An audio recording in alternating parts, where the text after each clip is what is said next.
പാലക്കാട് മുണ്ടൂർ സ്കൂളിന്റെ പടിയിറങ്ങുമ്പോൾ അവ്യക്തിന്റെ കൈപിടിക്കാൻ അച്ഛനും അനിയത്തിയുമില്ല.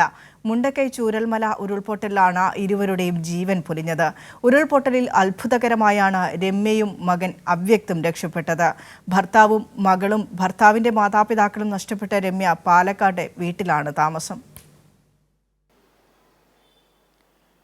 കഴിഞ്ഞ വർഷം ജൂൺ 3-ന് അച്ഛൻ മഹേഷിൻ്റെ ജീപ്പിൽ അമ്മ രമ്യയ്ക്കും അനിയത്തി ആരാധ്യയ്ക്കും ഒപ്പമാണ് അവ്യക്ത് വയനാട് വെള്ളാർമല സ്കൂളിൽ 4-ാം ക്ലാസ്സിലേക്ക് പോയത്.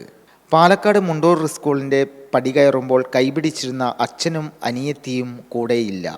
വയനാട് മേപ്പാടിയിലെ പൊട്ടിയെത്തിയ ഉരുളിൽ അച്ഛനും അനിയത്തിയും അച്ഛൻ്റെ മാതാപിതാക്കളും അവ്യക്തിന് നഷ്ടമായി.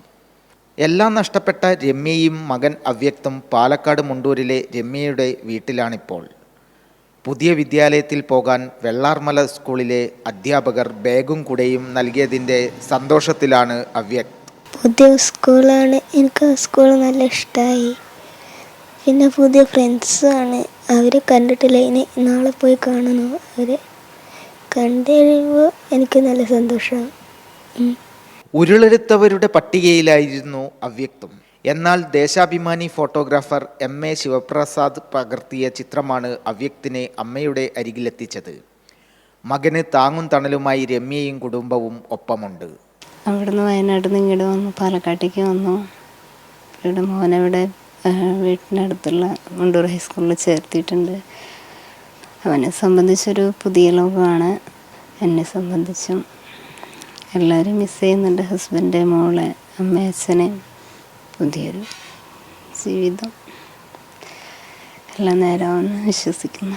മുണ്ടക്കൈ ടൗൺഷിപ്പിന് തറക്കല്ലിടാനെത്തിയപ്പോൾ മുഖ്യമന്ത്രി പിണറായി വിജയനും അവ്യക്തിനെ ആശ്വസിപ്പിക്കാനെത്തി.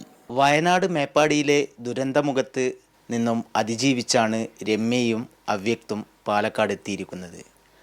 അവ്യക്ത് പുതിയൊരു ലോകത്തേക്ക് കടക്കുകയാണ്. പുതിയ വിദ്യാലയം, പുതിയ കൂട്ടുകാർ, പുതിയ അധ്യാപകർ. എല്ലാവിധ ആശംസകളും അവ്യക്തിന് നേരുന്നു. ക്യാമറമാൻ മഹേഷ് പാലക്കാടിനൊപ്പം സച്ചിൻ വള്ളിക്കാട്, കൈരളി ന്യൂസ്.